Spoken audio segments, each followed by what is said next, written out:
Bismillahirrahmanirrahim. Assalamu alaikum students. Today in this lecture, we will discuss some of the main topics of chapter 2, the recording process.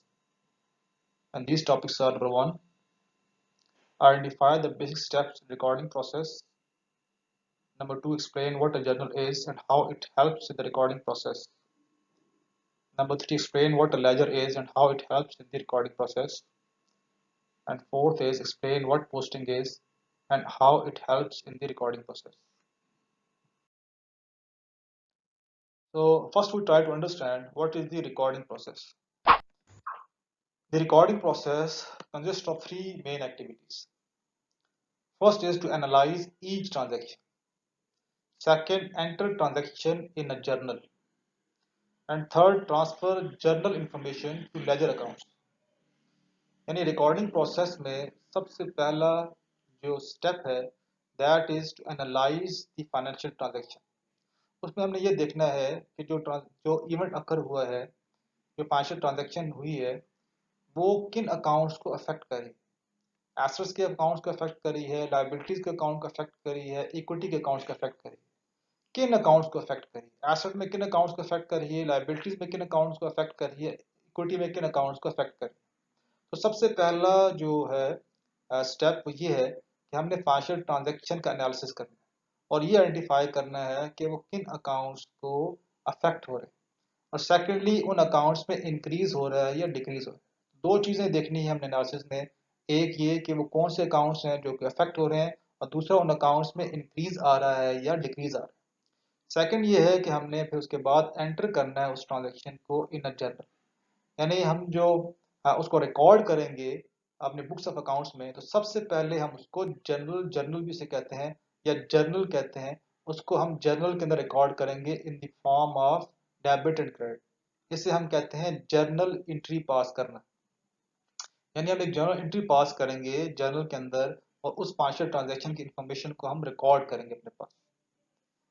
उसको record करने के बाद तीसरा step है, इस information को फिर हम उसके जो सेपरेट अकाउंट्स हमने मेंटेन किए होंगे, हम उनके अंदर उनको पोस्ट करेंगे या हम उसको ट्रांसफर करेंगे इस इंफॉर्मेशन को टू द लेजर अकाउंट. यानी एसेट्स के अंदर हर इंडिविजुअल एसेट का एक सेपरेट अकाउंट हमने मेंटेन किया होगा, जैसे कैश है या लैंड है या बिल्डिंग है या अकाउंट रिसीवेबल्स. इसी तरह लायबिलिटीज है तो उनका भी हर एक का एक सेपरेट अकाउंट हमने मेंटेन किया होगा, अकाउंट्स पेएबल है या नोट्स पेएबल है या सैलरीज पेएबल. इस तरह इक्विटी है तो उसके भी हमने सेपरेट अकाउंट्स मेंटेन किए होंगे. तो हमने हर जो ट्रांजैक्शन है हमने ये देखना है कि वो कौन से अकाउंट्स अफेक्ट हो रहे हैं, और उसके बाद हमने उसको जर्नल एंट्री पास करनी है, और उसके बाद उस जर्नल एंट्री से हमने उस इंफॉर्मेशन को ट्रांसफर करना है टू द लेजर अकाउंट. जो भी उसका रेस्पेक्टिव लेजर अकाउंट होगा, फॉर एग्जाम्पल कैश की ट्रांजेक्शन है तो कैश का लेजर अकाउंट अफेक्ट हो रहा है, तो उस ट्रांजेक्शन को हम पोस्ट कर देंगे कैश की लेजर अकाउंट्स में या कैश के अकाउंट.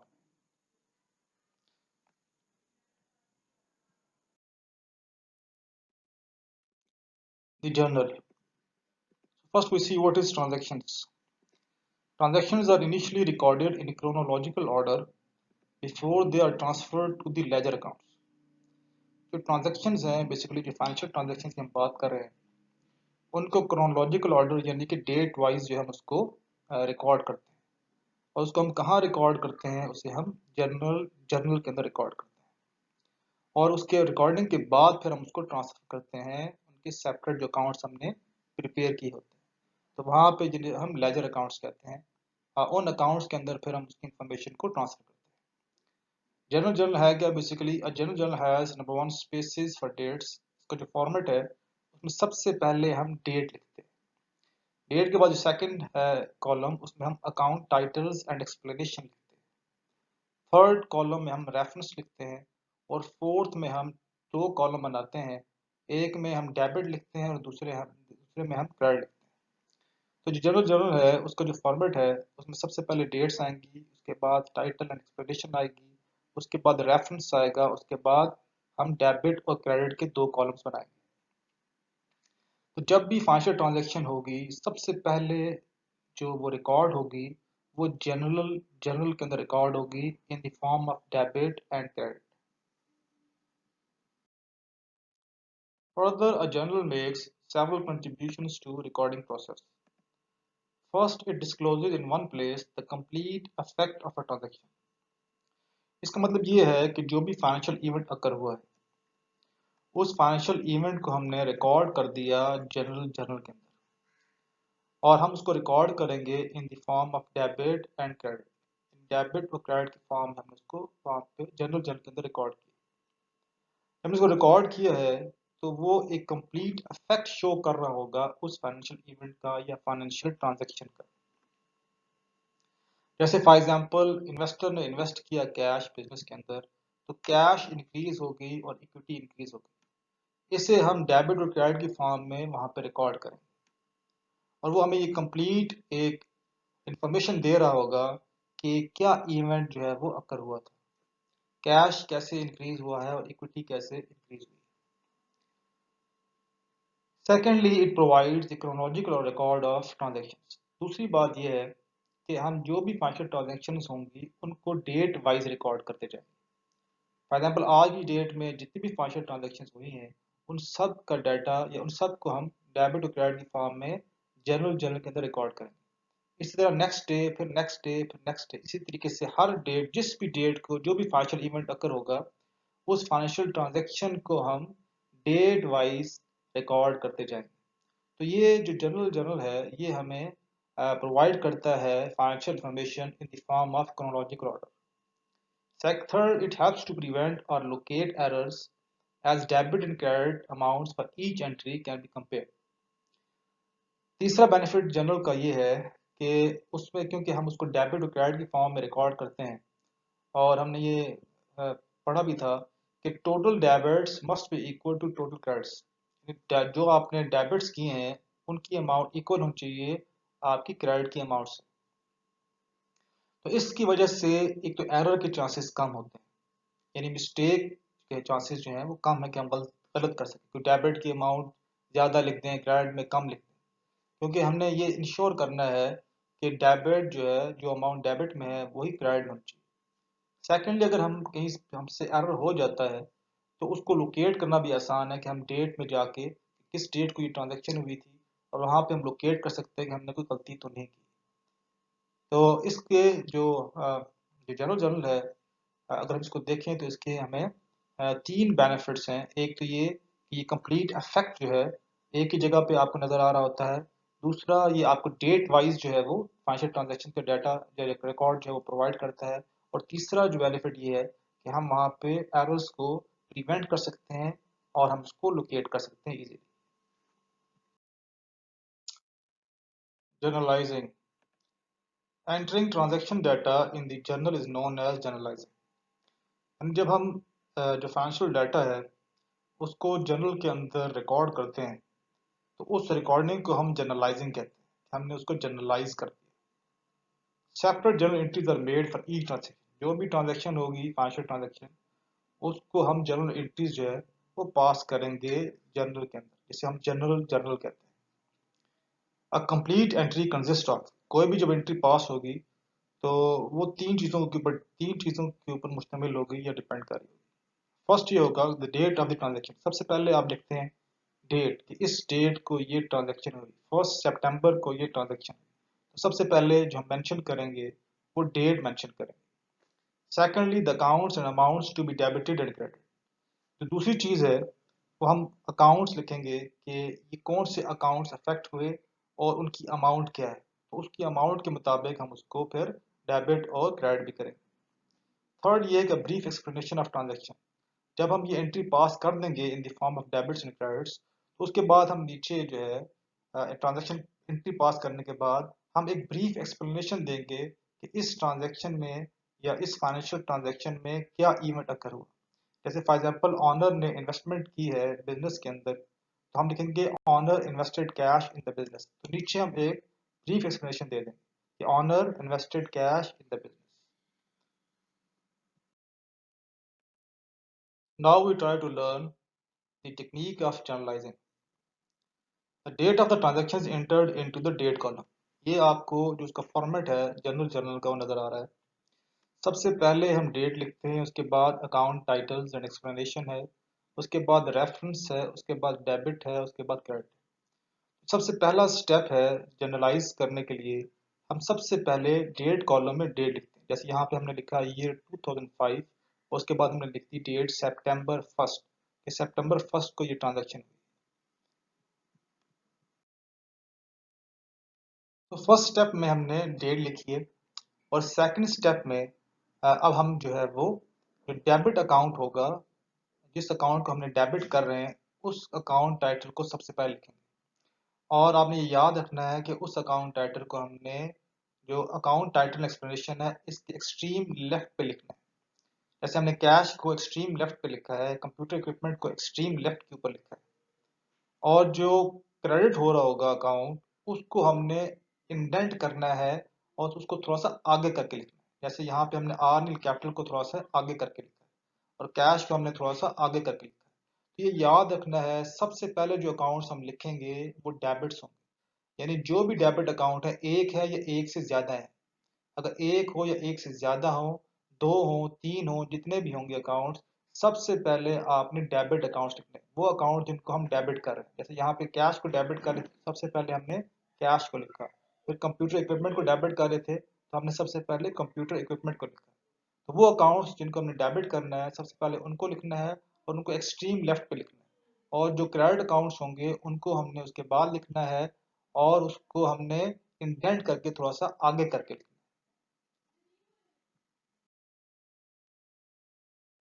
थर्ड में अब आपने अमाउंट्स लिखनी है कि डेबिट अमाउंट्स क्या है और क्रेडिट अमाउंट्स क्या है।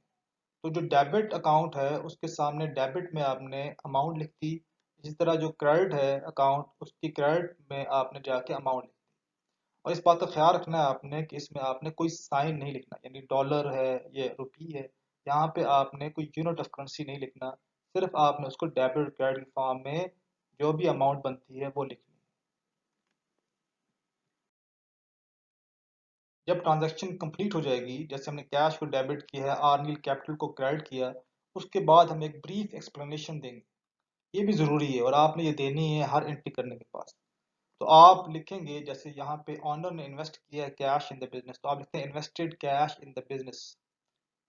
इसी तरह इक्विपमेंट परचेज किया उन कैश, तो हमने लिखा परचेज्ड इक्विपमेंट फॉर कैश। तो ये एक छोटी सी एक ब्रीफ एक्सप्लेनेशन हर एंट्री पास करने के बाद आपने उसके नीचे ज़रूर लिखनी है।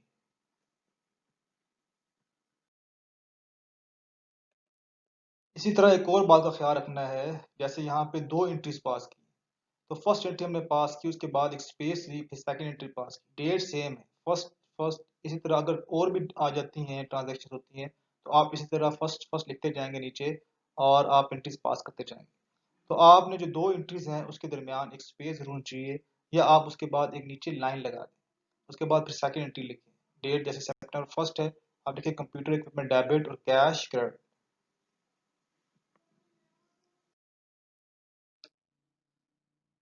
सबसे पहले हमने डेट लिखी है, उसके बाद अकाउंट्स जो डेबिट हुए वो लिखे, उसके बाद अकाउंट्स जो क्रेडिट हुए वो लिखे, अमाउंट्स लिखे, और हमने उसके बाद रेफरेंस के कॉलम, जैसे हमें नज़र आ रहा है REF, ये रेफरेंस का कॉलम है।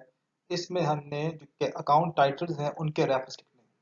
लेकिन ये हम उसको लिखते हैं जब हम इस ट्रांजैक्शन को ट्रांसफर करेंगे लेजर अकाउंट्स में, यानी कैश के जो लेजर हमने अकाउंट एक सेपरेट मेंटेन किया होगा, उसका जो रेफरेंस नंबर होगा वो यहाँ पे हम लिखेंगे। जैसा आर कैपिटल है, इसका जो अकाउंट हमने सेपरेट मेंटेन किया है, उसका जो रेफरेंस नंबर होगा वो यहाँ पे इस कॉलम में रेफरेंस के अंदर कैपिटल अकाउंट के सामने जो है, उसको हम रेफरेंस नंबर यहाँ पे लिखेंगे। इसका कंप्यूटर इक्विपमेंट है, उसका जो रेफरेंस नंबर होगा उसको हम यहाँ पे लिखेंगे। तो ये आपने याद रखना है कि जब हम ट्रांसफर करेंगे अकाउंट्स को लेजर अकाउंट्स में, तो फिर हम यहाँ पे उसका रेफरेंस नंबर भी लिखेंगे। तो ये चीज़ें, जो सबसे पहला स्टेप हो गया डेट का, उसके बाद आपने डेबिट और क्रेडिट, उसके बाद अमाउंट्स, फिर आपने रेफरेंस लिखना है। Now we will look into simple and compound journal entries. If an entry involves only two accounts, one debit and one credit, it is considered a simple entry. अगर दो accounts सिर्फ involve हो किसी भी journal entry के अंदर, उसे हम सिंपल एंट्री कहते हैं। जैसे इस केस में हमें नजर आ रहा है कि दो अकाउंट्स इन्वॉल्व, एक कैश इन्वॉल्व है और दूसरा कैपिटल इन्वॉल्व है, ऐसी एंट्री को हम सिंपल एंट्री कहते हैं। कंपाउंड जर्नल एंट्री क्या होगी कि जब एक दो से ज्यादा अकाउंट्स इन्वॉल्व हो जाए, जैसे पिछले केस में सिंपल एंट्री में सिर्फ दो अकाउंट्स इन्वॉल्व थे, अगर दो से ज्यादा हो यानी तीन हो, तीन से ज्यादा अकाउंट्स, तो वो फिर कंपाउंड जर्नल एंट्री कहलाएगी। जैसे इस केस में तीन अकाउंट्स इन्वॉल्व है, जैसे डिलीवरी इक्विपमेंट को हमने डेबिट किया हुआ है, कैश को हमने क्रेडिट किया है, अकाउंट्स पेबल को हमने क्रेडिट किया है। तो इसमें अब दो अकाउंट्स इन्वॉल्व नहीं है बल्कि तीन अकाउंट्स इन्वॉल्व है। तो जब तीन अकाउंट्स इन्वॉल्व हो या तीन से ज्यादा अकाउंट्स इन्वॉल्व हो, तो हम ऐसी एंट्री को कंपाउंड एंट्री कहते हैं। This is the wrong format for passing the compound journal entry. यानी ये जो एंट्री हमने पास की है ये एक रॉन्ग फॉर्मेट है। इससे पहले जो हमने जर्नल एंट्री पास की थी वो राइट फॉर्मेट है। जैसे मैंने कहा था कि जो डेबिट होते हैं सबसे पहले हम डेबिट अकाउंट्स लिखेंगे, और उसके बाद जो क्रेडिट अकाउंट्स हैं अगर एक है या एक से ज़्यादा है तो हम उसके बाद डेबिट अकाउंट्स के बाद क्रेडिट अकाउंट्स लिखते हैं। तो यहाँ पे हमने क्या लिखा है, हमने जो क्रेडिट होता है कैश उसको 8,000 उसको सबसे पहले लिख दिया, फिर डिलीवरी इक्विपमेंट डेबिट था उसको बीच में लिख दिया, अकाउंट्स पेबल क्रेडिट है उसको हमने उसके बाद लिख दिया। तो बाद दफ़ा मैंने देखा है बाज़ बच्चे बहुत मतलब होते तो बहुत कम बच्चे हैं ऐसे, लेकिन जो कि फॉर्मेट को फॉलो नहीं करते और इस तरीके से भी एंट्री पास कर देते। तो आपने इस तरीके से एंट्री पास नहीं करनी, इसको देख के भी कितना अजीब सा लग रहा है। तो आपने हमेशा सबसे पहले जो डेबिट अकाउंट्स हैं उनको लिखना है, और उसके बाद जो आपके क्रेडिट अकाउंट्स होंगे उनको लिखना है। तो सबसे पहले डेबिट अकाउंट और उसकी अमाउंट हम डेबिट साइड पर लिखेंगे, उसके बाद जितने भी क्रेडिट अकाउंट्स हैं उनकी अमाउंट हम उसके क्रेडिट साइड पर लिखेंगे।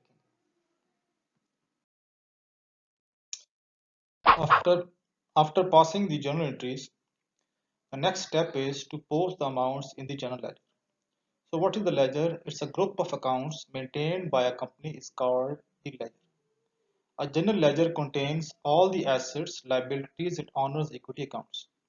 जैसे इस डायग्राम में हमें नजर आ रहा है कि हर individual assets, equipment, land, supplies, cash, इन सब का हम सेपरेट अकाउंट मेंटेन करेंगे। इंडिविजुअल लाइबिलिटीज में इंटरेस्ट पेबल है, जैसे सैलरीज पेबल है, अकाउंट्स पेबल है, नोट्स पेबल है, इन सब के जो सेपरेट अकाउंट्स हम मेंटेन करेंगे। इसी तरह इक्विटी है, उसमें एक्सपेंसेस हैं या रेवेन्यू है, ड्राइंग्स है, कैपिटल है, इन सब के जो सेपरेट अकाउंट्स हम मेंटेन करेंगे, और इसे हम लेजर भी कहते हैं।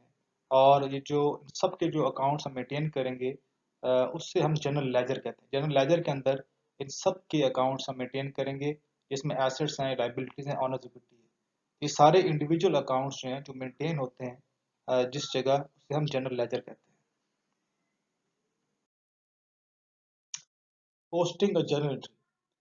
So now we try to understand how to post journal entry into the ledger accounts. सबसे पहले हमने जर्नल एंट्री लिखी है जर्नल के अंदर, जिसमें हमने सबसे पहले डेट आ गई, उसके बाद अकाउंट टाइटल एक्सप्लेनेशन आ गया, रेफरेंस, डेबिट, क्रेडिट, और ऊपर अगर आप देखें तो लिखा है J1। J1 का मतलब है जे जर्नल को रिप्रेजेंट कर रहा है और वन जो है वो फोल्डियो को रिप्रेजेंट कर रहा है कि किस पेज नंबर के ऊपर ये जर्नल एंट्री पास हुई। इसके बाद हमने जनरल लेजर लिखे हैं जिसमें दो अकाउंट्स थे, एक कैश का है और दूसरा कैपिटल का। तो एक कैश का हमने लेजर बनाया और दूसरा कैपिटल का लेजर बनाया। इसका फॉर्मेट क्या है लेजर बनाने का? इसमें हमने सबसे पहले टाइटल ऑफ अकाउंट यानी कैश लिखा, उसके बाद उसका जो नंबर था हमने वो 10 लिखा। इसके बाद जो नीचे है सबसे पहले हम डेट लिखेंगे, उसके बाद एक्सप्लेनेशन लिखेंगे, उसके बाद रेफरेंस लिखेंगे, उसके बाद डेबिट लिखेंगे, उसके बाद क्रेडिट लिखेंगे, उसके बाद बैलेंस लिखेंगे।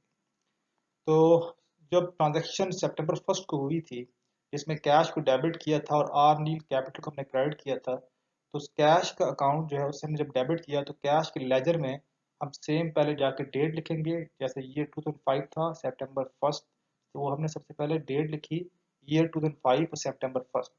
इसके बाद जो है वो कैश को आपने डेबिट किया था जनरल एंट्री के अंदर, तो कैश के जो लेजर है उसमें भी हम उसको डेबिट साइड पे ही लिखेंगे। अगर हम कैश को क्रेडिट करते तो लेजर में भी हम कैश को क्रेडिट साइड पे अमाउंट लिखते।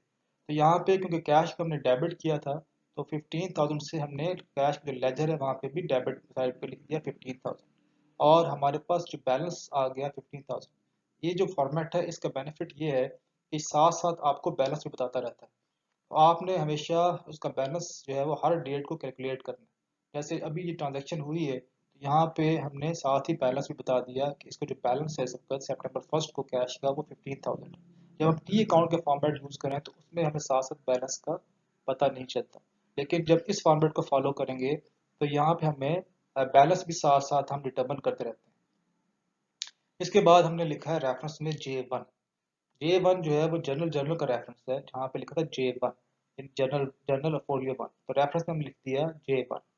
और जो जर्नल जर्नल है उसमें जो हमने एंट्री पास की थी कैश के सामने हमने लिख दिया है नंबर, जैसे यहाँ पे नंबर 10 था तो रेफरेंस में हमने लिख दिया उसका 10 नंबर। इसके बाद जो कैपिटल है, क्योंकि दूसरा अकाउंट जो था वो कैपिटल अकाउंट अफेक्ट हुआ और कैपिटल को हमने क्रेडिट किया था, तो हमने उसके जो लेजर है उसमें भी सबसे पहले हम डेट लिखेंगे, हमने डेट लिखी। उसके बाद हमने इस अमाउंट को क्या किया था, क्रेडिट किया था, तो कैपिटल की जो लेजर है इसमें भी जो क्रेडिट क्रेडिट जहाँ पे लिखा है इसके नीचे हमने लिख दिया 15,000, और इसका जो बैलेंस आ गया है वो 15,000 ये क्रेडिट बैलेंस। और रेफरेंस में अगेन वही लिखेंगे कि कहाँ पे J1 था, तो यहाँ पे भी हमने J1 लिख दिया। इसके बाद जो कैपिटल था इसका जो नंबर है वो 25 है, तो जो जनरल जनरल है उसमें आर कैपिटल के सामने हम लिख देंगे 25 रेफरेंस में। तो हमने यहाँ पे इन चीज़ों का ख्याल रखना है, क्या रेफरेंस नंबर है हमने वही रेफरेंस नंबर डालना है जनरल जनरल के अंदर भी, और जो लेजर बनाएंगे उसके अंदर भी।